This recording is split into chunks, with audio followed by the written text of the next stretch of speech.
Typical কর্মকর্তাদের phone, পরশুদিন একটা বড় ম্যাচ আছে, আপনি কালকে চলে আসুন, আমাদের একটা ট্রেনিং করিয়ে দেবেন। Professional respect, with all due respect, বেঙ্গলের ফুটবলে প্রফেশনাল এই সাপোর্ট স্টাফেদের ক্ষেত্রে কিন্তু আমার মনে হয় না আছে। সুভাষ ভৌমিক স্যারও ছিলেন তখন, মোহনবাগান ক্লাবের ভেতরে গিয়েও আমি ক্লাস করিয়ে এসেছি। মানে প্রত্যেকটা coach psychologically very very sound, not sound, very very sound. একজন প্লেয়ার একটা পেনাল্টি মিস করলো, দেন কনজিকিউটিভ সে পেনাল্টি মিস করছে বারবার, এটা ধারাবাহিক হয়ে যাচ্ছে। এটা কেন হয়? এটা কি ব্লকেজ? হ্যাঁ, এটা খুব ভালো কোশ্চেন।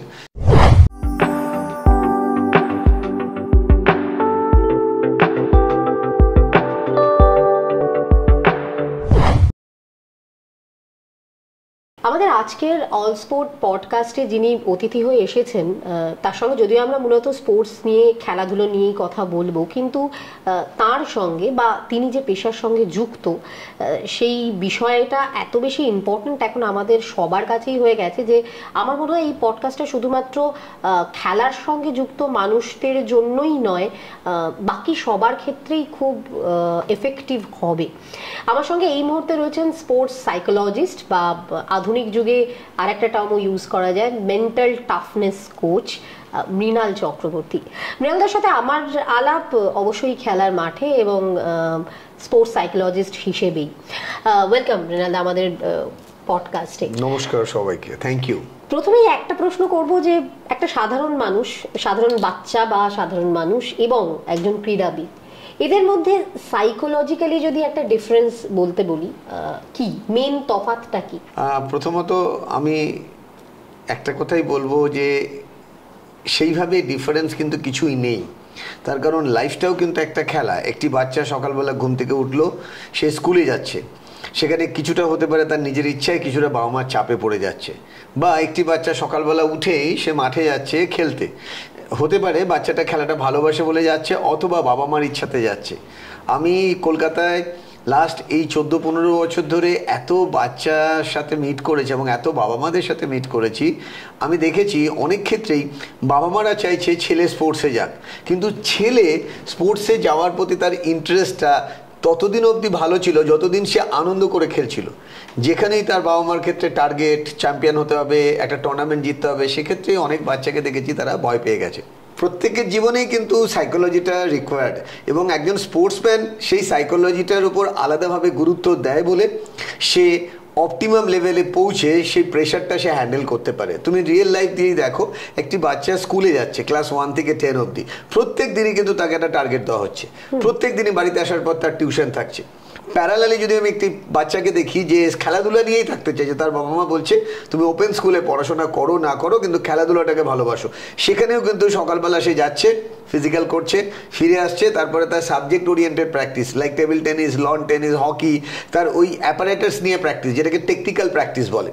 তারপরে দুপুরবেলা রেস্ট নিয়ে সে হয়তো আবার যাচ্ছে কোনো ফিজিক্যাল বা টেকনিক্যাল স্ট্রেংথ ট্রেনিং করতে, সেটা জিম হতে পারে অথবা মাসেল ওরিয়েন্টেড কোনো স্ট্রেংথ অ্যান্ড কন্ডিশনিং ট্রেনারের কাছে। তারপরে বিকালবেলা সে একটা হেভি গেম খেলছে বা কোনো প্র্যাকটিস ম্যাচ খেলছে বা একটা প্র্যাকটিস জোনে থাকছে, সেটা টিম গেম হতে পারে, সেটা ইন্ডিভিজুয়াল গেম হতে পারে। আবার রাত্রিবেলা এসে রেস্ট নিয়ে খাওয়া দাওয়া করে আবার পরের দিন। একটা বাচ্চার পড়াশোনার দিয়ে দেখো আর একটা বাচ্চার খেলা দিয়েই দেখো, দুজনের ক্ষেত্রেই কিন্তু বাবা মা, মানে বাবা মার দিক বা সে নিজেও একটা কিন্তু টার্গেট ভাবছে। তার মানে এই ছোটোবেলা থেকেই আমার মনে হয়, এটা আমার পুরো পার্সোনাল ভিউ, যে একটি বাচ্চার যেরকম খাওয়া দাওয়ার প্রতি বাবা মার দায়িত্ব আছে, ঠিক সেরকম বাচ্চা কি পরিবেশে বড় হচ্ছে সেটারও একটা দায়িত্ব আছে, ঠিক সেরকম তার সাইকোলজি পার্টটা নিয়েও কিন্তু প্রত্যেকটা বাবা মার অ্যাওয়ারনেস থাকা উচিত। এখন যে সমস্ত বাচ্চারা ইন্ডিয়া খেলবে বা যে সমস্ত বাচ্চারা ন্যাশনাল খেলবে বলে প্র্যাকটিস করে, সেক্ষেত্রে বাবা মারা অ্যাওয়ারনেস আছে, কিন্তু মোস্ট অফ দ্য কেসেসে দেখা যায় অনেক বাবা মার এই ধারণাটাই নেই যে সাইকোলজি একটা most important and prominent subject. ঠিক যেরকম একটা টেবিলের ক্ষেত্রে 4টে পায়া থাকে, ঠিক সেরকম একজন স্পোর্টসম্যান বা একজন স্টুডেন্ট বা একজন সাধারণ মানুষের লাইফেও একটা থাকে তার ফিজিক্যাল বডি, একটা থাকে তার মেন্টাল বডি, একটা থাকে তার ফুড, একটা থাকে তার রেস্ট। এই 4টে পায়াকে যদি সে প্রপারলি গুরুত্ব দেয়, মানে যদি ইংলিশ টার্ম ইউজ করি, সিনার্জি ফর্ম করতে পারে, তাহলে যে কোনো পারফর্মার তার লাইফে গ্রো করতে পারে। ভায়ারাস তুমি যদি দেখো কেউ ফিজিক্যালি দারুণ ফিট কিন্তু মেন্টালি খুব উইক, কারোর ক্ষেত্রে দেখা যাচ্ছে মেন্টালি ভেরি স্ট্রং কিন্তু ফিজিক্যালি উইক। তার মানে এই যে কোঅর্ডিনেশন অ্যান্ড কম্বিনেশনের গ্যাপ থাকছে, তো সেই গ্যাপ, আমার রোলটা হচ্ছে সেই গ্যাপে একটা ব্রিজ তৈরি করা, বলতে পারো অনেকটা স্ট্র্যাটেজিক অ্যানালিসিস্ট হিসেবেও আমাকে অনেক সময় কাজ করতে হয়। মানে সে লাইফে কি চাইছে, আর যেটা চাইছে তার জন্য যা যা জিনিস করা দরকার সে যদি না করে, আমার কাজ হচ্ছে তাকে রিয়ালাইজ করানো। যেরকম ধরো একটি বাচ্চা মুখে বলছে যে আমি ইন্ডিয়া খেলবো, কিন্তু তাকে যখন সকালবেলা সবার আগে ডাকা হচ্ছে যে তুমি এক্সট্রা প্র্যাকটিস করো, সে বলছে সকালবেলা আজকে তো রেস্ট আছে, আজকে তো রোববার, আমি একটু ঘুমাবো। বাচ্চাটির জায়গায় বাচ্চাটি ঠিক, একটা ছোটো বাচ্চা, সে ঘুমাবে না। তাকে যদি ইন্ডিয়ার জন্য যেতে হয় তাহলে তার ভেতরে সে প্যাশনটা থাকতে হবে যে আমাকে এক্সট্রা কোথাও না কোথাও আমাকে নিজের থেকে নিজের বেটার করতে হবে। এটা কি সত্যি আলাদা করে তৈরি করা যায়? যদি যায় তাহলে লিজেন্ড আর সাধারণ মানুষ তো এক হয়ে যেত। আমার মনে হয় সবাই অনেক কিছু নিয়েই তো আমরা পৃথিবীতে আসি, কিন্তু সেই পেনিট্রেট করা বা রাইট টাইম রাইট সিচুয়েশন বলে একটা ওয়ার্ড হয়। অনেক কোচেরা বলেন, অনেক বড় প্লেয়াররা বলেন যে রাইট টাইম রাইট সিচুয়েশন বলে কিছু নেই, this is the best time, this is the right time. আমার পার্সোনাল অভিজ্ঞতা থেকে আমি দেখেছি ছোটোবেলায় বাবা মারা ম্যাক্সিমাম ক্ষেত্রে আইকিউ নিয়ে আলোচনা করে বাচ্চাদের কিভাবে গ্রো করা যায়। ওয়্যারঅ্যাজ আজকের দিনের বাবা মারা প্রত্যেকে অ্যাওয়ারনেস আছে, বা তুমিও নিশ্চয়ই ওয়ার্ডটা শুনে থাকবে, ইভেন অলিম্পিকে এই জিনিসটা বিরাটভাবে রিফ্লেক্ট হয়েছে। সেটা হচ্ছে তোমার emotional quotient and spiritual quotient, যেটা মেইনলি আমার ওয়ার্ক এরিয়া। যে একটি বাচ্চার আইকিউ তুমি 2 থেকে 3% অব্দি ডেভেলপ করাতে পারো, কিন্তু তার ইমোশনাল কোশেন্ট আপ টু 85 অব্দি ডেভেলপ করতে পারে, ইভেন স্পিরিচুয়াল কোশেন্ট। যদি একটি বাচ্চার মধ্যে বা একটি প্লেয়ারের মধ্যে তার ওই ইকিউ ফ্যাক্টরটাকে আইডেন্টিফাই করা যায়, যেটাকে আমার ভাষা আমি বলি পিএমএফ, মানে প্রাইমারি মোটিভেটিং ফ্যাক্টর, যে সে স্পোর্টসটা করছে কেন করছে, তার ভেতরে সেই ইন্ট্রেনজিক মোটিভেশন কতটা, ইন্ট্রেনজিক মানে ভেতর থেকে কতটা ইচ্ছা, সে কি টাকার জন্য স্পোর্টস করছে, নাকি সে দেশকে কিছু দিতে চাইছে, না তার ভেতর থেকে একটা আগুন জ্বলছে যে আমাকে কিছু করে দেখাতেই হবে। এগুলো অনেকগুলো ফ্যাক্টর একসাথে কাজ করে। তুমি মেসিকে দিয়েও যদি দেখো, অনেকবার রিজেক্টেড হয়েছে, তার ছোটোবেলায় গ্রোথ হরমোন ছিল না, সেখান থেকে রিজেক্টেড হয়, কিন্তু তার মা তাকে এমনভাবে কিছু কিছু ছোটো ছোটো টেকনিক্যাল কথা বলে তার মনের মধ্যে এমনভাবে সেই কিউ ফ্যাক্টরটা কাজ করে দিয়েছে যে আবার মেসি ফিরে এসছে। একটা ছোট্ট ঘটনা ওই কথাতে মনে পড়লো, তুমি যে লিজেন্ড বললে, তো লিজেন্ডদের ক্ষেত্রে লিজেন্ডদের মায়েরও সেই রোলটা থাকে। সেই মা খুব সুন্দর একটা এক্সাম্পল দিয়েছিল, যখন বার্সেলোনায় রিজেক্টেড হয়, তার ওই হরমোনাল গ্রোথ হচ্ছিল না বলে সব কিছু ভালো হওয়া সত্ত্বেও তাকে রিজেক্ট করা হয়। বাড়ি ফিরে যখন আসে, মা তাকে একটা পেন্সিল দিয়ে বলেছিল, যে পেন্সিলটা দিয়ে মেসি ড্রয়িং করতো, যে এই পেন্সিলটা তুমি কি করো, বলে আমি ড্রয়িং করি, বলে এরকমভাবে ফেলে দাও। তো যখন পেন্সিলটা ফেলে দেয়, নিচে পড়ে পেন্সিলটা শীষটা ভেঙে যায়, ভেতরে যে লিডটা থাকে, তখন মেসিকে জিজ্ঞেস করা, তুমি কি করবে, পেন্সিলটা ফেলে দেবে না তুমি শার্প করবে? তো অটোমেটিক্যালি বললো, আমি ফেলবো কেন, এটাকে শার্প করবো। বললো that's it, do the same thing. তোমাকেও এই জিনিসটা করা হচ্ছে। They are not the people who reject you, they are redirect you, take it as a challenge. So এই যে রিজেকশন থেকে রিডাইরেকশন, মায়ের একটা ছোট্ট কথা, ছোট্ট একটা পেন্সিলের উদাহরণ তাকে কিন্তু আবার নতুন করে ভাবিয়ে দিল। এরকম আমাদের ওয়েস্ট বেঙ্গলে কত ছেলে মেয়ে আছে রিজেক্টেড হয় বলে, দূর আমার দ্বারা হবে না বলে স্পোর্টসই ছেড়ে দিল। আমার কাছে রোজ বাবা মারা বাচ্চাদের নিয়ে আসে, এবং 90% বাচ্চার মধ্যে এই মাইন্ডসেট ছোটবেলা থেকেই, তার জন্য অনেকটা বাবা মারাও দায়ী থাকেন যে প্রেশার। হ্যাঁ, তারা 3টে টুর্নামেন্ট হেরেছে, এক্স্যাক্টলি 3টে টুর্নামেন্ট হেরেছে বা 4টে টুর্নামেন্ট, সে বলছে আমি আর খেলতে যাবো না, আমি তো আর জিতবই না। কিন্তু তাদের মাথায় এই বোধটাই ছোটবেলা থেকে দেওয়া উচিত যে জেতাটা ইম্পর্টেন্ট নয়, শেখাটা ইম্পর্টেন্ট। বিকজ আপ টু 18 বছর অবধি জিমনাস্টিক ছাড়া 99% স্পোর্টসে তুমি শিখছো, এক্সেপশনাল জিমনাস্টিক, কারণ জিমনাস্টিকে 18-র মধ্যে তোমার ম্যাক্সিমাম পারফরমেন্স তোমায় করে নিতে হবে। তো সেই ক্ষেত্রে প্রত্যেকটা বাবা মা বা প্রত্যেকটা প্লেয়ারের এই বোধটা যদি থাকে, I am in a learning process, আমি একটা প্রসেসের পার্ট, আমাকে প্রসেসে সবসময় আমি জিতলে তো শেখা যায় না। মেনলি আমি যেটা ভাবছি সেটা যখন হবে না, সেখান থেকে অনেকভাবে আমরা শিখি। যেরকম অনেকটা এরকম, একটা নতুন গাড়ি কিনে কেউ যদি গ্যারেজের মধ্যে রেখে দেয় আর গ্যারেজটা তোলে, সেই গাড়িটা তো সেই জন্য কেনা হয়নি। একটা নতুন জুতো কিনে ব্যাগ খুলছে আর বন্ধ করে রেখে দিচ্ছে, জুতোটা কেনা হয়েছে রাস্তায় পরার জন্য, রাস্তায় পড়লে কাদা লাগবে, কাদা লাগলে মুছতে হবে, মাঝে মাঝে পালিশও করতে হবে। ঠিক যেরকম একদম একদম ফেস করতে হবে। ইউজ মানে এখানে মেন ব্যাপার হচ্ছে you have to face the situation. তুমি যদি ফেস না করো তুমি লার্ন করতে পারবে না, আর লার্ন না করলে আনলার্ন করতে পারবে না। কেন লার্ন করতে গিয়ে তুমি বুঝতে পারবে কোন কোন মিস্টেকসগুলো তুমি অলরেডি আননোয়িংলি অ্যাডপ্ট করেছো, সেগুলোকে অলরেডি ছাড়তে হবে, তবেই তুমি রিলার্ন করতে পারবে। আমরা একটা জিনিস কিন্তু দেখেছি, আমি খেলার মাঠ দিয়েই বলবো, যে একটা সময় কিন্তু খেলার মাঠে প্লেয়ারদের মধ্যে এত সাইকোলজিক্যাল প্রবলেম নিয়ে ডিসকাস হতো না, রাইট? আজ কিন্তু হয়। মানে এটা কি সময় জটিল হচ্ছে বলে মানুষের সাইকোলজিক্যাল হেল্প প্রয়োজন হচ্ছে, নাকি আগেও প্রয়োজন ছিল বাকিরা ইগনোর করতে? কারণ আমরা সত্যি তো সুভাষ ভৌমিকের সময় বা সুব্রত ভট্টাচার্যের সময় কেউ সাইকোলজিস্ট কনসার্ন করার কথা ভাবতো না, তখন পিকে ব্যানার্জির একটা পেপ টকই কাজে দিয়ে দিত, কিন্তু আজ সেটা কাজে দিচ্ছে না। মানে কেন এই ডিফারেন্সটা কেন হয়ে যাচ্ছে? Good question. আমরা যদি একটু অলিম্পিকের দিকে তাকাই, আমরা যদি একটু প্যারালাল রাখি, আমি ইন্ডিয়ান আর্চারির সাথে রিসেন্টলিও কাজ করেছি, লাস্ট 5 বছর ধরে রয়েছি, খুব ক্লোজলি যারা পারফর্ম করলো, যারা ভালো পারফর্ম করলো সোকল, বাট আরও বেটার করতে পারতো, আমি তাদের ক্লোজলি দেখেছি।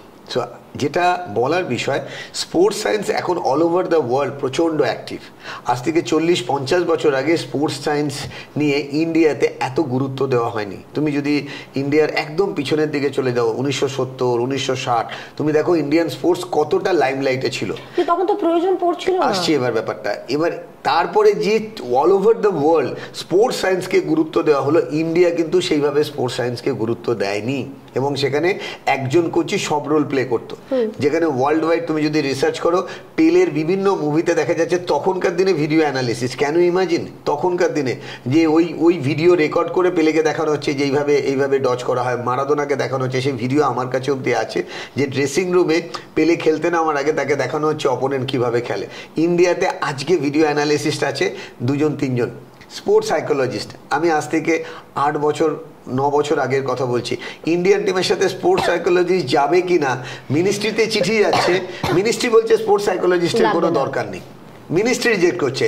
আর আজকে সেই ministry, with all due respect to everyone, এটা গুড সাইন, তারা প্যাডি অ্যাক্টনের মতন কোটি কোটি টাকা দিয়ে মানুষকে তারা রিক্রুট করছে। আর তখন হয়তো কাউকে সাইকোলজির দরকার নেই বলে সেখানে 4 জন কোচের জায়গায় 6 জন কোচকে পাঠিয়েছে। আমি নিজের চোখে দেখেছি, আমার সাথে এই ঘটনা ঘটেছে। ইভেন আমিও ইন্ডিয়ান টিমের সাথে কম করে হলো 100 টাইমস আমি ইন্ডিয়ান টিমের সাথে ট্রাভেল করেছি বিভিন্ন স্পোর্টসে। তাতে আমি খুব ক্লোজলি দেখেছি যে আজকের দিনে স্পোর্টস সায়েন্সকে যারা গুরুত্ব দিচ্ছে অল ওভার দ্য ওয়ার্ল্ড, তারা কিন্তু অনেকটাই বেরিয়ে যাচ্ছে। যেরকম ইন্ডিয়ান হকি, তুমি জানবে হয়তো, এই অলিম্পিকে যাওয়ার আগে প্রায় 1.5 মাস ধরে তারা সুইস আলপসের ওপরে তোমার নাইক হর্নের কাছে ট্রেনিং করেছে, এবং সেটা প্যাডি অ্যাপটন পুরো নিজে ব্যাপারটার মধ্যে ইনভলভ হয়ে পুরো ট্যুরটা করেছে। এবং নট অনলি দ্যাট, সেখানে ইন্ডিয়ান হকি অ্যাসোসিয়েশনও সাপোর্ট করেছে, ইন্ডিয়ান হকি অ্যাসোসিয়েশনের যে প্রেসিডেন্ট দিলীপ চিরকে, এবং দিলীপ নিজেই ব্যাপারটা ইনিশিয়েটিভ নেয় যে হ্যাঁ, ইন্ডিয়ান হকির ক্ষেত্রে সাইকোলজির দরকার, এবং বেস্ট অফ দ্য বেস্ট সাইকোলজিস্টকে তারা রিক্রুট করে, এবং যে কারণে গোল্ড মেডেলই পাওয়ার কথা ছিল, বাট ওই লেভেলে গিয়ে তো একটা 19-20 হয়, সেখানে আর কিছু করার থাকে না। বাট আমার মনে হয় আগেও ছিল, যারা যে সমস্ত দেশ এটা ফলো করেছে, ব্রাজিল এখনও ফলো করে, আর্জেন্টিনা এখনও ফলো করে, সেই জন্য ফুটবলে তাদের যে একনয়তন্ত্র সেটা কিন্তু ড্রপ করেনি। এখন বিদেশের প্রত্যেকটা টিম করে, ইন্ডিয়া করছে, বাট আমার মনে হয় এটা সব ক্ষেত্রে দরকার, ইভেন ফুটবলের মাঠে, মানে যেটা না বললেই নয়। সেই সময় যদি করা হতো তাহলে আজকে পারফরম্যান্সটা বেটার হতো, অনেক বেটার হতো। এবং একটা কথা আমি মানে ক্যামেরার সামনে বলছি, কিন্তু টিমের নাম জিজ্ঞেস করলে বলবো না। হঠাৎ করে রিসেন্টলি আমাকে একটি ক্লাব থেকে ফোন করা হলো, typical, with all due respect, typical কর্মকর্তাদের ফোন, পরশুদিন একটা বড় ম্যাচ আছে, আপনি কালকে চলে আসুন, আমাদের একটা ট্রেনিং করিয়ে দেবেন। আমি বললাম ওকে, আপনি কে বলছেন? তো সে তার উইথ অল ডিউ রেসপেক্ট সে তার পরিচয় দিল। আমি বললো প্রপারলি আপনি আমাকে প্রপারলি আগে কেস স্টাডি জানান, ওরমভাবে তো আমি যাবো না।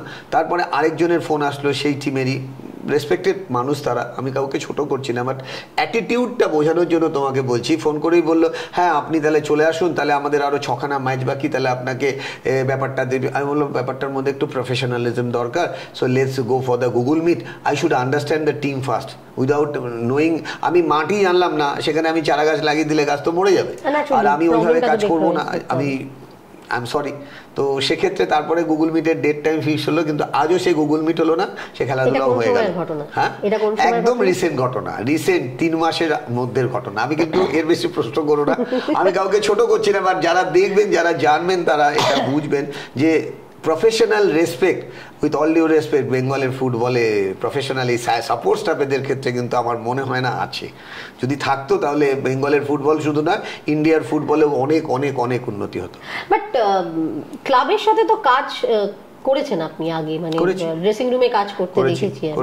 ইনফ্যাক্ট সেক্ষেত্রে কি প্রবলেম হয়েছিল? মানে প্রবলেম কিছু হয়নি সেক্ষেত্রে, জেনারেলি এইগুলো রেফারেন্স থেকে আসে।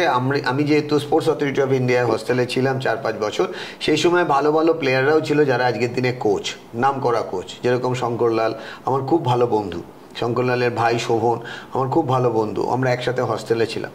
তো শঙ্করলালই আমাকে রিকোয়েস্ট করে, আমি পরপর 2বার যাই এবং একবার সুভাষ ভৌমিক স্যারও ছিলেন তখন, মোহনবাগান ক্লাবের ভেতরে গিয়েও আমি ক্লাস করিয়ে এসেছি, তখন শিলটন খেলতো আর কি। সো আমার অভিজ্ঞতা থেকে দেখেছি, with all due respect to every club of Bengal, এই জিনিসটা না একটা কন্টিনিউয়াস প্রসেস। ওই একখানা ট্রেনিং, একখানা মোটিভেশন দিয়ে কিন্তু সাস্টেইন করা যায় না। এই মুহূর্তে যদি আমরা দেখি ভারতীয় ফুটবলের এ গ্রেড যে জায়গাটা, আমি আইএসএল এর ক্লাবগুলোকেই মেনলি ধরবো, ইনফ্যাক্ট আই লিগেরও বেশ কিছু ক্লাব ভীষণ প্রফেশনাল, সেখানে তো সমস্ত বিদেশি কোচ, তাদের তো একটা ডেফিনেটলি অন্যরকম পার্সপেক্টিভ থাকবে, তারা তো ডেফিনেটলি এই জায়গাটাকে নিশ্চয়ই গুরুত্ব দিতে চাইবে, গুরুত্ব দেয়। এবং তুমি যদি একটু কোনো মিটিংয়ে থাকো, তুমি যদি আইএসএল এর টিমের কোচেদের মিটিংয়ে থাকো, তুমি দেখবে তারা 80-20-তে কথা বলে। মানে প্রত্যেকটা coach psychologically very very sound, not sound, very very sound. তারা রীতিমতো বই পড়ে। তুমি রাহুল দ্রাবিড়কেই দেখে নাও, রাহুল দ্রাবিড় সাইকোলজি নিয়ে যত রকম কোর্স আছে করে বসে আছেন।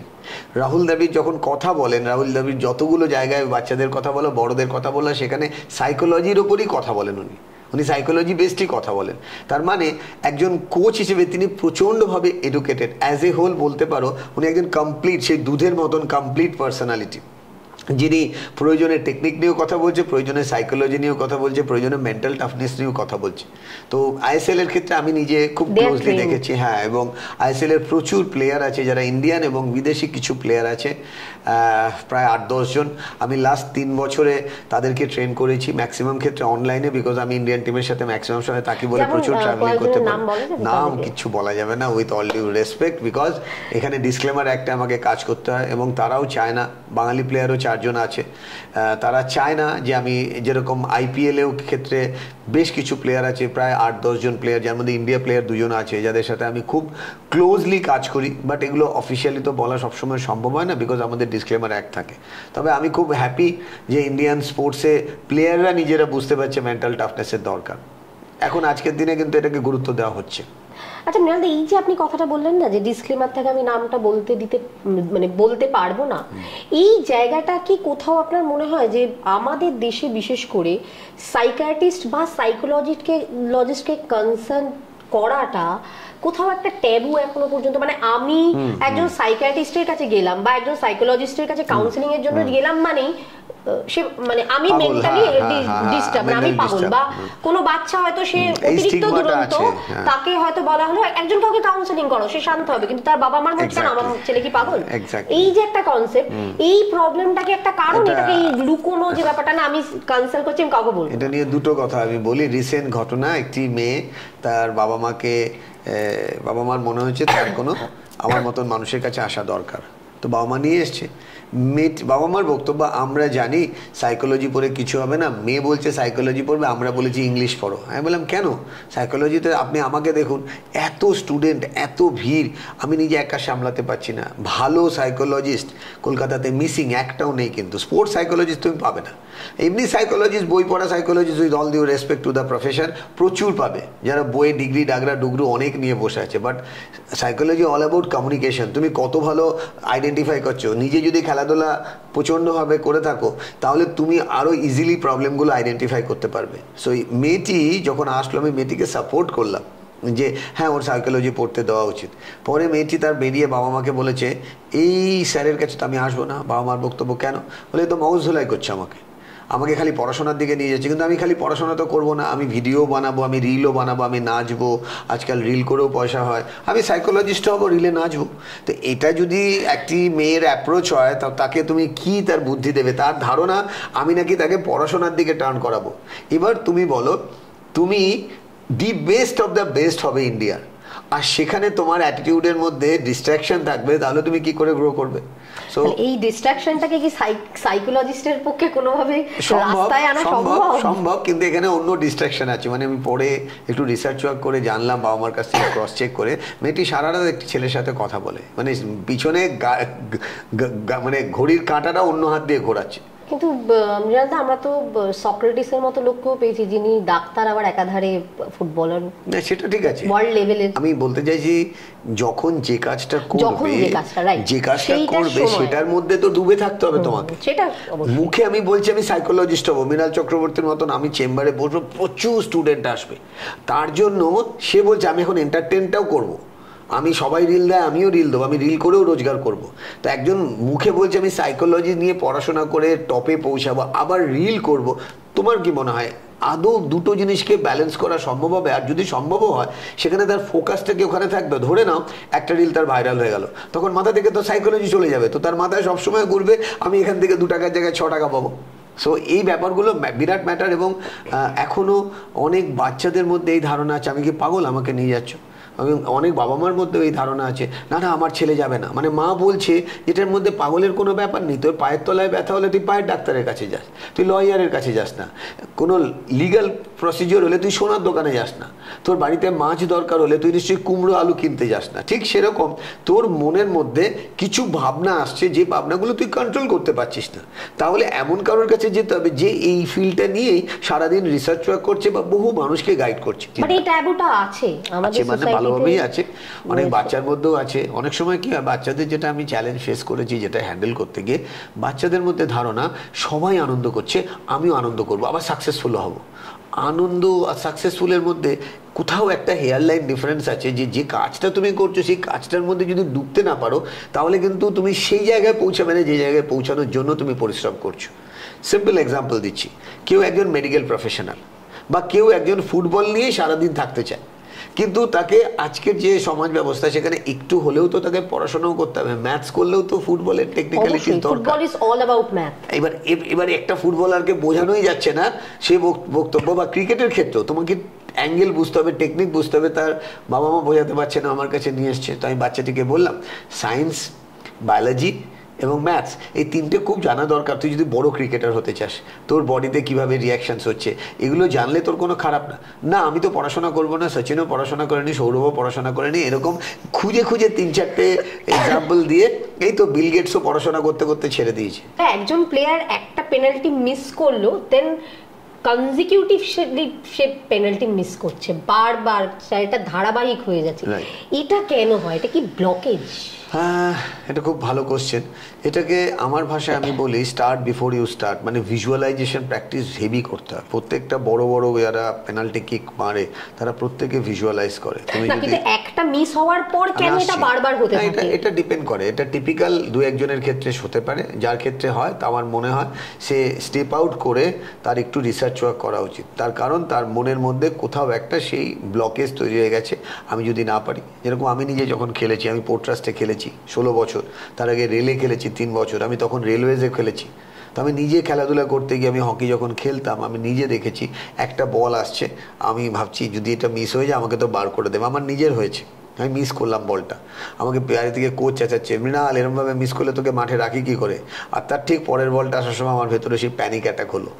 আমার এখনও স্পষ্ট মনে আছে আমার খেলাধুলার লাইফে, আমি বলটা ধরতে গেলাম, বলটা ডিফ্লেক্ট হয়ে চলে গেল, আমি ড্রেসিং রুম দিকে দেখালাম, ওই বেঞ্চের দিকে, রিজার্ভ বেঞ্চ, আমি দেখলাম অলরেডি একজনকে ওয়ার্ম আপ করেছে, আমি বুঝলাম এবার আমাকে আউট করে দেবে। তো এরকম বহুবার আমার সাথে ঘটেছে। আবার আমি রিভার্ট করেও এসেছি অনেকবার, যে আমি জানি এটা হতে পারে, আমি অল আউট ড্রাইভ করেছি এবং অল আউট ড্রাইভ করে 2-3 এটা থেকে বেরোনোর উপায়, এটা হওয়ার পিছনের কারণ হচ্ছে আমি আগে থেকেই না রেজাল্টের কথা ভাবছি। এর জন্য বলা হয় অলওয়েজ বি প্রসেস ওরিয়েন্টেড। আর্চারদের ক্ষেত্রে হয়, তুমি যদি খুব আসছি আমি, ধরো কিন্তু আমি পার্টিকুলার আগে এই পেনাল্টির জায়গাটাতেই বলছি, পেনাল্টি আর আর্চারি দুটো জায়গাতে সেম জিনিসটা হয়। আর্চারিতে যখন তুমি তুলছো এরকম ভাবে টানলে, তো ইমিডিয়েটলি তোমার ভাবনা আসলো যদি এটা 10-এ না লাগে তাহলে আমি আউট হয়ে যাব। তুমি কিন্তু প্রসেসে আছো, তোমার কাজ হচ্ছে 3 সেকেন্ডের মধ্যে এটা ছাড়া। তুমি আগে থেকেই ভাবছো যদি এটা 10-এ না লাগে, মানে তোমার ফোকাসটা শিফট হয়ে কোথায় চলে গেল, রেজাল্টে। তুমি কিন্তু প্রসেসে থাকলে না, অটোমেটিক্যালি তীরটা গিয়ে 8-এ বা 9-এ গিয়ে লাগলো। দ্য সেম থিং পেনাল্টিতে তুমি মারার সময় তুমি যদি আগে থেকেই ভাবো যে এটা যদি গোল হয় তাহলে আমরা এগোবো, বা এটা যদি গোল হয় তাহলে আমি ইকুয়ালাইজ হবো, বা এটা যদি গোল হয় আমরা 3-1 পিছিয়ে আছি 3-2 হবে, গোল আমাকে করতেই হবে, তার মানে তুমি প্রসেস ভুলে গেলে। তোমার ফোকাসটা কি হলো, গোলের মধ্যে ঢোকাবো। গোলে ঢোকানোটা কিন্তু একজন গোল পোস্ট মানে যে পেনাল্টি মারছে তার অবজেক্টিভ না, goal is a by product. তোমার প্রসেসটা ফলো করার কথা। তুমি আগে থেকে একটা প্ল্যান করে গেছো, প্রি প্ল্যান করে গেছো, তুমি জানো গোলকিপার কোন দিকে যেতে পারে, প্রবাবিলিটি, এবং ওই লাস্ট মোমেন্টে যখন তুমি পাটা তুলছো, অনেকের ক্ষেত্রে তখন ডিসিশন নেয়, অনেকে হচ্ছে আগে থেকে ডিসিশন নেয়। এটা ডিপেন্ড করে প্লেয়ার টু প্লেয়ার। অনেক প্লেয়ার যারা পেনাল্টি মারে, তোমরা অনেক ইন্টারভিউয়ের সময় জিজ্ঞেস করবে আগে থেকে প্ল্যান ছিল, তুমি তাদের খেলার মাঠে জিজ্ঞেস করবে, তারা অনেকে বলবে হ্যাঁ আমি আগে থেকে প্ল্যান করেছিলাম বাঁদিকের কোনায় মারবো, এবং আমি জানতাম ও বাঁদিকের কোনাটা ওর উইক।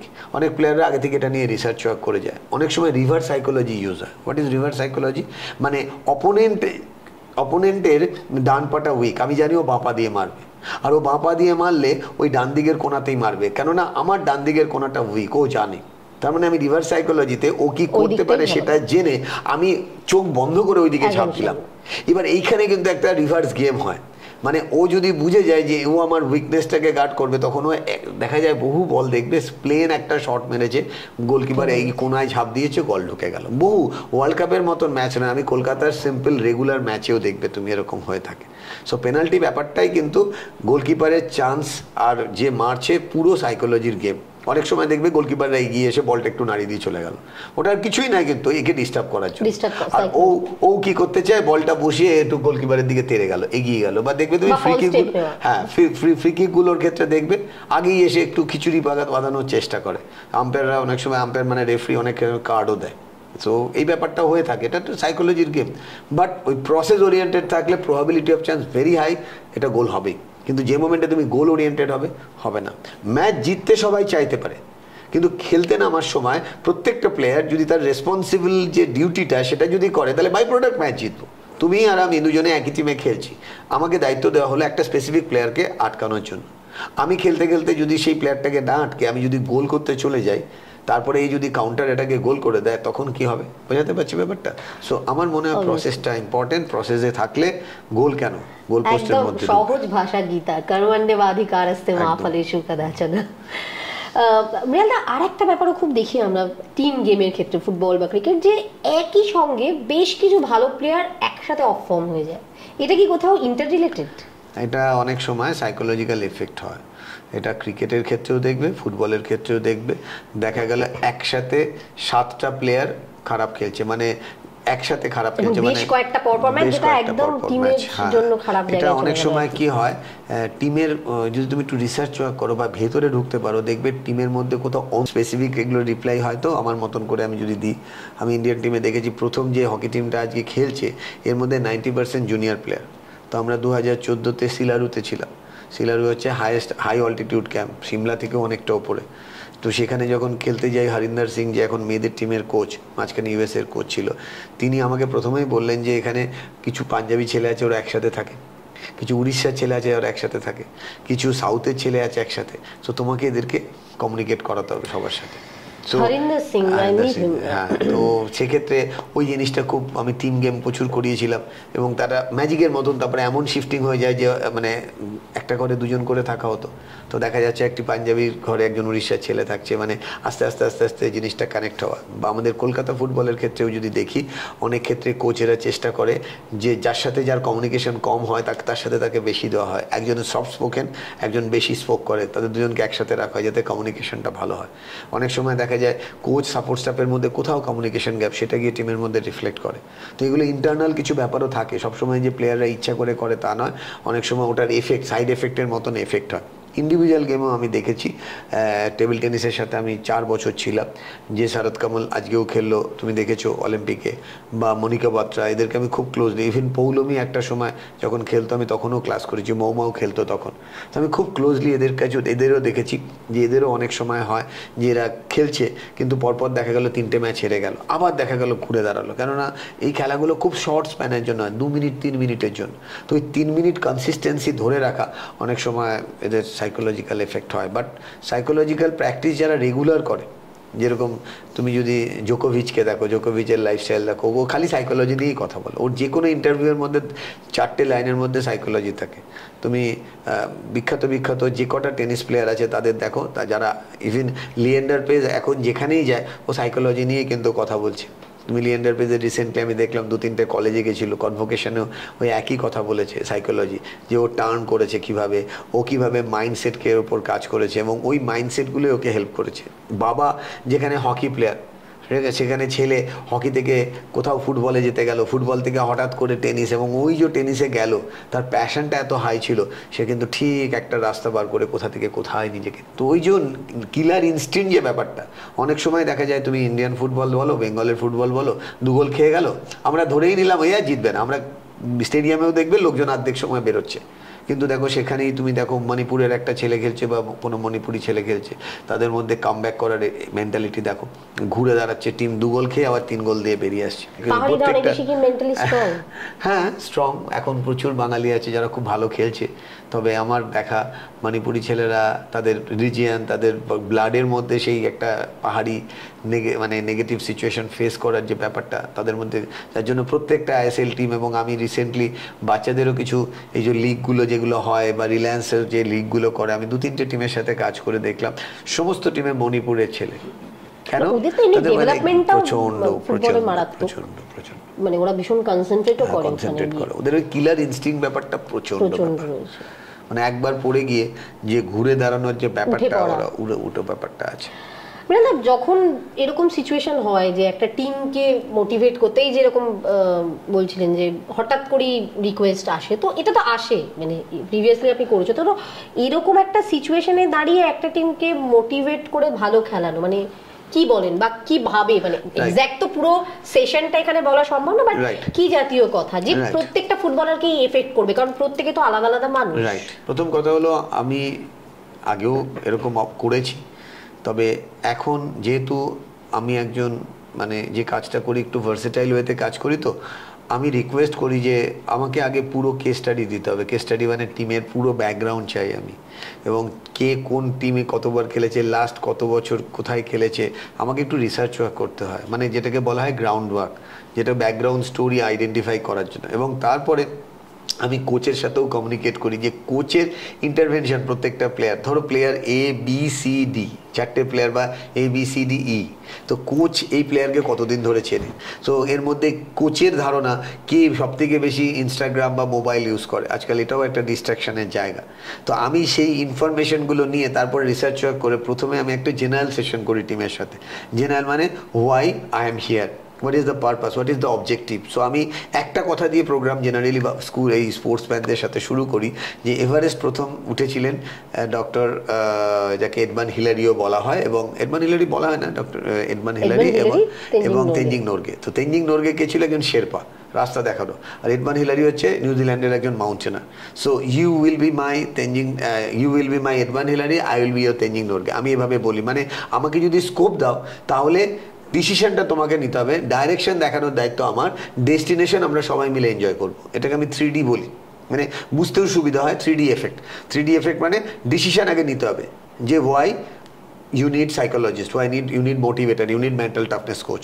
যদি তোমার হোয়াই আর আমার হোয়াই কানেক্ট হয়, যে তোমরা উইন করতে চাও, তোমরা তোমাদের বেস্ট পারফরমেন্স দিতে চাও, বেস্ট পারফরমেন্স দিলে নেক্সট সেশনে তোমরা অফিসিয়ালও ভ্যালু পাবে এবং তোমার ক্লাবও ভ্যালু পাবে। First point. সেকেন্ড পয়েন্ট হলো, যেটা রিচ করতে গেলে তোমাদের প্রত্যেককে কিছু জিনিস শিখতে হবে, কিছু জিনিস ছাড়তে হবে। ওই মোমেন্টে, মানে যেখানে একদিন আগে একটা, না আমি করি না, আমি করা বন্ধ করে দিয়েছি, একটা সময় করেছি, কিন্তু করার পর তো রেজাল্ট দেখেছিলাম, মানে যখন করেছিলেন তারপরে ম্যাচটা জিতলো টিমটা, টানা একটা দীর্ঘদিন ধরে ম্যাচ না জেতার পর হঠাৎ করে ওই ঘটনার পর দায়িত্ব আমি নিতে চাই না, তার দায়িত্ব প্লেয়াররাই অ্যাকচুয়ালি খেলছিল। আমি হয়তো ওই একটা পুশের কাজ করেছি, একটা জাস্ট ছোট্ট পুশ হয়তো অনেক সময় কাজ করে। সাইকোলজিস্টের কাজ হচ্ছে ওই ঠিক ওই পয়েন্টটাকে আইডেন্টিফাই করা, যে কোথায় কোন পয়েন্টটাকে কিভাবে টিপবো, যেটার কারণে গাড়িটা স্টার্ট নেবে। আমি বলছি না যে আমার কারণে টিম জিতেছিল, বাট অ্যাজ এ কালেকটিভ এফোর্টে আমরা জিতেছিলাম। আমার যে রোলটা সেটা আমি 100% দিয়েছিলাম, এবং সবাই সেটা দিয়েছিল, প্রপার জায়গায় পুশটা করাটা। তবে আমি ফ্র্যাঙ্কলি স্পিকিং, অন্যভাবে নেবেন না, ফুটবল টিম হোক না হকি টিম হোক আর যে টিমই হোক, আমি ওই একদিনের ম্যাজিশিয়ান হতে চাই না, আর সেটা কোনো কিন্তু রেজাল্ট দিতে পারে না। একজন কন্টিনিউয়াস, এটা একটা কন্টিনিউয়াস প্রসেস। আর্চারি নিয়ে যেহেতু মানে ছিলেন আপনি এতদিন টিমটার সাথে, আমার একটা প্রশ্ন আছে, আমি একটু নেগেটিভ ওয়েতে এই প্রশ্নটা করবো, হয়তো ভালো লাগবে না শুনতে। আর্চারিতে হাওয়া সব দেশের বেলায় দেয়, ভারতীয় টিম তীর ছুড়লেই কেন এত জোর হাওয়া দেয় বলুন তো? প্রতিবার শুনি হাওয়ায় তীর বেঁকে গেছে, এটা কেন? এটার উত্তর আমি দিতে পারবো না। এটার উত্তর সেই সমস্ত বিখ্যাত পারফর্মারদেরই দেওয়া উচিত যারা অলিম্পিক অ্যাটেন্ড করেছে। আমার মনে হয়, আমি একজন পজিটিভ, এমন নয় যে তারা একবার অ্যাটেন্ড করছে, তারা বহুবার অ্যাটেন্ড করছে। আমি নিজে দেখেছি তো, আমার কাছে অজস্র ভিডিও আছে যেটা দেখালে তুমি চমকে যাবে যে এরকমও হয়। তোলা হলো, টানা হলো, এবং তখনই তার মাথায় মনে হলো যদি আমি না পারি, অটোমেটিক্যালি হার্টবিট চেঞ্জ হয়ে যায়। যে মোমেন্টে আমি ভাববো যদি এটা 10-এ না যায়, অটোমেটিক্যালি হার্টবিট চেঞ্জ, যেই হার্টবিট চেঞ্জ হবে তখন যদি ছাড়ে তাহলে অটোমেটিক্যালি কিন্তু তীর বাইরে যাবে, তখন লেট ডাউন করে। আমি আসছি সেই জায়গাটাতে আসছি। আমি নিজে কোরিয়াতে গেছি, সাউথ কোরিয়ার বিখ্যাত একজন কোচ আছে যিনি ওয়ার্ল্ডের প্রত্যেকটা পারফর্মারকে ট্রেনিং করিয়েছে। মানে একজনও ট্রেনার নেই, স্টুডেন্ট নেই যাকে উনি ট্রেনিং করেননি লাস্ট 20 বছরে। প্রত্যেকটা অলিম্পিয়ান, আজকে এবার যারা অলিম্পিকে গোল্ড মেডেল জিতলো, সিলভার, সবাইকে উনি ট্রেনিং, ওনার নিজস্ব একটা ট্রেনিং ক্যাম্প আছে প্রায় 10 বিঘা জমির ওপরে। তা আমি ওনার কাছে গিয়ে প্রায় 20 দিন ক্লাস করে এসেছি রিগার্ডিং সাইকোলজি, রিগার্ডিং আর্চারি। তো উনি আমাকে পার্সোনালি যেটা বললেন যে ইন্ডিয়ানদের মধ্যে যেটা মিসিং, যেটা ওনার হিসাবে, সেটা হলো ওরা বেশি ভাবে, যেটা কোরিয়ানরা বেশি ভাবে না। কোরিয়ানদের পারফরমেন্সের মেইন কারণ ওদের নিয়মই হচ্ছে তুলবো ছাড়বো, 2 সেকেন্ড 3 সেকেন্ডের যে টাইম আছে। ডোন্ট থিঙ্ক, জাস্ট ফিল, ওরা বলে থাকে এই ওয়ার্ডটা, ডোন্ট থিঙ্ক, জাস্ট ফিল। যখনই তুমি থিঙ্কিং গেলে তুমি কনশাস হয়ে গেলে, আর কনশাস হয়ে গিয়ে কোনোদিনও পারফরমেন্স হয় না। গোল পোস্টের কাছে গিয়ে তুমি যদি ভাবো ডান দিকে মারবো না বা দিকে মারবো, তুমি মারতে পারবে না, কিন্তু ততক্ষণে বল স্ন্যাচ হয়ে যাবে। একটা হকি প্লেয়ার ড্র্যাগ করার সময় যদি ভাবে এবার ডান দিক না বা দিক, ওই ফ্র্যাকশন অফ সেকেন্ডে you can think, you have to feel it, your unconscious mind, spontaneously হতে হবে। বলছে যতবার ইন্ডিয়ান টিমের ক্ষেত্রে হয়েছে, ওরা হার্টবিট ট্র্যাকার লাগিয়ে দেখেছে, ও থিঙ্কিং সার্কেলটা বেড়ে যাচ্ছে, ফিলিং সার্কেল ড্রপ করছে। এটা পুরোটাই সাইকোলজিক্যাল এবং ইমোশনাল। সো আমি একজন প্রফেশনাল হিসেবে আমি ততটুকুই সার্ভিস দিতে পারি যতটুকু আমাকে স্কোপ দেওয়া হয়। সো ইন্ডিয়ান টিমে অনেক বড় বড় এক্সপার্টসরা আছেন যারা এটা নিয়ে রিসার্চ করছেন, আমার মনে হয় তারা আরো ভালো উত্তর দেবেন। আমার মনে হয় এটা বোধহয় আমাদের ইন্ডিয়ানদের আপব্রিঙ্গিংটাও এরকম, মানে সাথে আপব্রিঙ্গিং জড়িয়ে থাকে, হলেও আমার মনে হয় এটা ওভারকাম করা যায়। এর জন্য একটু শেখার মানসিকতা রাখাতে হয়। আমি দেখেছি খুব ক্লোজলি আর্চারদের ক্ষেত্রে, আমি সব জানি, ও নিজে কি আর্চারি করেছে যে আমাকে শেখাবে, মানে এটা হচ্ছে এরকম করে ঘাড় নাড়িয়ে কথা বলা, with all due respect. So ভালো, তার ঘাড় আছে, সে নাড়াচ্ছে, তারা ভালো থাক, কোটি কোটি টাকা রোজগার করুক। আমি আমার কাজটা খুব ভালো করে করি এবং খুব ভালোবেসে করি। এটার এক্স্যাক্ট উত্তর জানি না, তবে আমার মনে হয় এরা ক্লাবকে এতটা ভালোবাসে, মানে নিজের, I am sorry to say, don't take it other way, নিজের বাবা মার জন্য আজ অব্দি হয়তো যা করেনি ক্লাবের জন্য তাই করে। মানে একটা ফুটবল খেলা দেখার জন্য রাতের পর রাত স্টেডিয়ামের বাইরে বসে আছে, এদিকে নিজে বাবা অসুস্থ হলে কবার হসপিটালে গিয়ে বাবাকে নিয়ে গেছে আমি জানি না। ভালো, ভক্তি ভালো, ভালোবাসা ভালো, কিন্তু কতটা ব্যালেন্স দরকার সেটা আমি জানি না। দেশ জিতলেও মদ খাচ্ছি, দেশ হারলেও মদ খাচ্ছি, ক্লাব খেলা দেখতে যাচ্ছি তাতেও মদ খেতে খেতে যাচ্ছি, কোল্ড ড্রিঙ্কসের সাথে পাঞ্চ করে আমার চোখের সামনে দেখা। মদ খাও, যার পয়সা আছে তুমি খাচ্ছ, আমার কি দায় পড়েছে, কিন্তু মদ খাওয়ার পর সেই মানুষটা সুস্থ থাকছে না। আর একটা কথা জিজ্ঞেস করবো মৃণাল দা, সেটা হচ্ছে যে আমাদের বিশেষ করে বাঙালি সমাজে বাচ্চাদের খেলাধুলোর তো ইদানিং দেওয়া টেওয়ার খুব একটা ভাবনা চিন্তা নেই, হয় সচিন তেন্ডুলকার হতে হবে আর না হলে খেলে সময় নষ্ট করে লাভ নেই, দুটো যে কোনো একটা। বাট আমি বলছি ইন জেনারেল, যে ছেলেটা স্পোর্টসম্যান হবে না, সেই ছেলেটা যদি খেলাধুলো করে রেগুলার বেসিসে, আর যে ছেলেটা খেলাধুলো করে না, এদের মধ্যে কে স্ট্রং মেন্টালি? আমি ফিজিক্যালির কথা বলছি না, ফিজিক্যালি যে খেলাধুলো করবে সে স্ট্রং হবে সবাই জানে, ফিজিক্যাল ফিটনেস নিয়ে বাঙালি ভাবে কম, আজও কম ভাবে। সেই জায়গায় দাঁড়িয়ে আমি যদি বলি যে স্পোর্টসটা, আমি জাস্ট যেটা যে জায়গাটা ফোকাস করতে চাইছি, যে স্পোর্টসটা একটা বাচ্চার বেড়ে ওঠার জন্য কতটা প্রয়োজন? Good question, very very good question. আমি যখনই আমার কাছে কেউ আসে, সে স্পোর্টসম্যান হওয়ার জন্য আসুক বা এমনি পড়াশোনা, ফার্স্টেই আমার ইনস্ট্রাকশন থাকে যে এটা একটা কন্টেনার, এই বডিটা একটা কন্টেনার, এই কন্টেনারের ভেতরে থাকে মন। মানে এই কন্টেনারটা যদি শক্ত না হয় তাহলে সেই মনের কোনো দাম নেই। আমার কাছে রিসেন্টলি একটি বাচ্চা এসেছিল, আসে রোজই, সেই তোমার জার্মানিতে খুব ভালো জায়গায় পড়াশোনা করছে, বাট তার মেন্টাল স্ট্রেংথ নেই।